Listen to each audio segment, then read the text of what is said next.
Hey guys, before we continue, please be 13 years old or older to watch this video. Thank you. Okay guys, I stopped by the Washington State Toy Show. It's the first time I've been to it. I was quite excited to see what I saw. It was small, but decent. A lot of things going on. Looks like they've been doing it for longer than I realized. Definitely worth the visit. Just wanted to see if I can find some treasures and just odds and ends. I did find a little bit of stuff, and I'll review that later. That's one of my favorites right there, the SDF one. Didn't buy it. A lot of turtles, a lot of Transformers. Then... So explain the goal of this project of yours. I think it's just been a lifelong dream to have a droid. Yeah. I'm sure many other people here in this toy fair probably feel the same way.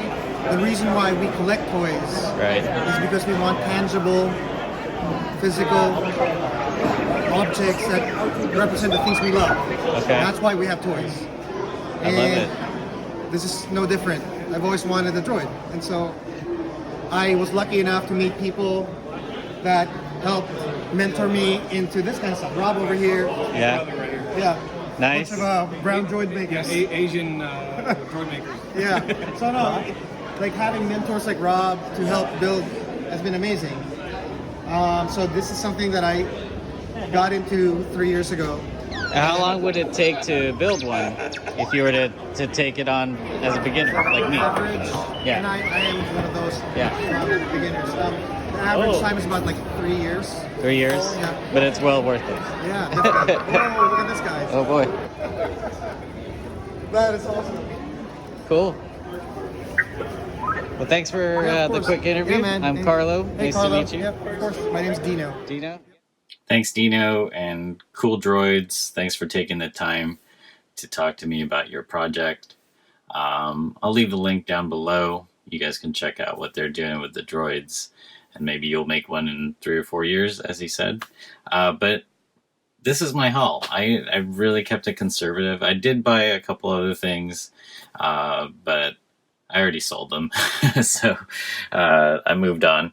But yeah, these are some of the really cool loose finds that I found, except for Mohinder, obviously.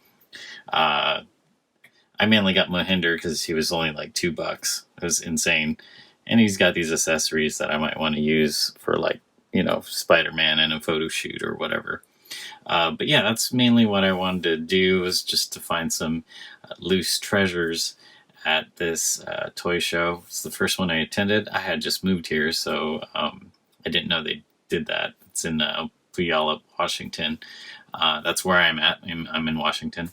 And yeah, I just wanted to check it out. It was kind of a medium-sized toy show, but perfect. The admission was only $5, and the vendors were very kind in their pricing, not too astronomical, as probably tabling there is not too much, so it's not digging into their pockets, so they can transfer some savings and deals to us.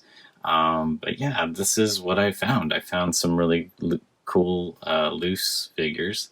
We have Valkyrie from an earlier Marvel Legends line. You can tell by the body sculpt, and the plastic is a little bit stiffer and more mannequin-like. She's pretty stiff, so I'm not going to show you too much of the articulation, but I didn't really want or need her, but it was such a good price. It was an impulse buy, so now Thor has a girlfriend. Oops, she fainted over that. Red Guardian. I was considering buying this at full price, but you know, it's like it was available, and again, another impulse buy. I got them for $5. It was an amazing deal. Like I said, they're a little bit more friendly if the show is not too big, not like a Comic-Con where they're trying to make up some of the tabling fees. So I definitely need to check them out next year. Hopefully they'll do it again in March, as that t-shirt said. All right, let's get them to the side here. Red Guardian, as you know, is going to be in Black Widow, so I think it's a pretty good find as far as figures go. Maybe put them over here. And these guys, sorry, get over here, guys. No, no, no. No, no. Why don't you guys behave? There you go. That's annoying.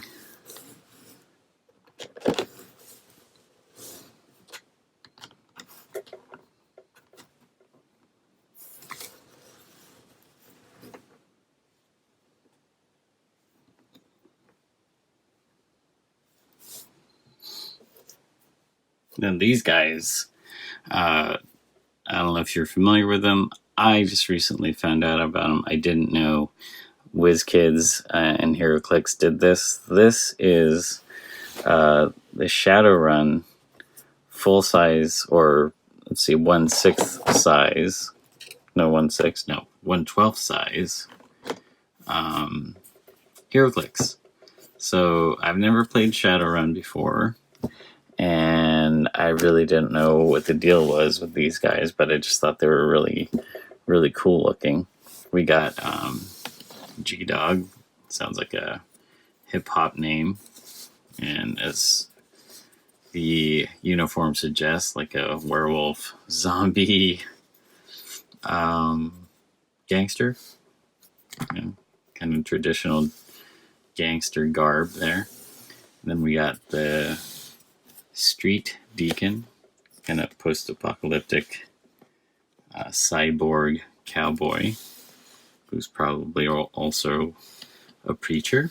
And then we have, this is Silver Max, and really cool sculpt. I believe the seller told me McFarlane Toys actually did the sculpts, and I can see that. Although not very cool design. I'm not too into the design, but I do appreciate the sculpt, and the articulation is good for the time. I believe these were like 2010, somewhere along that line of era. Quite heavy, actually. So I can see that being McFarlane. The cast is nice and dense. Really cool details on Max here. Looks like he has a pouch of minerals and tools. Yeah, all sorts of little details here, which is signature McFarlane. And I am assuming he's like a tinkerer and can make stuff, as the stereotype of dwarves are. And then this guy is actually the first guy that caught my attention. Just the sheer size of him. He stands at almost 7 inches. Yeah, a little bit taller if he was standing straight up. And this guy's name is Lothan the Wise. I've yet to do research on these guys. I literally just picked them up a week ago and haven't had time to research why and when Shadowrun did these. But I know that they're a bit older, and they're HeroClix, if you guys ever played that.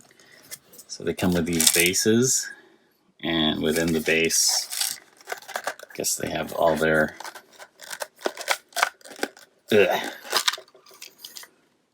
capabilities and dices, or dices, that you need to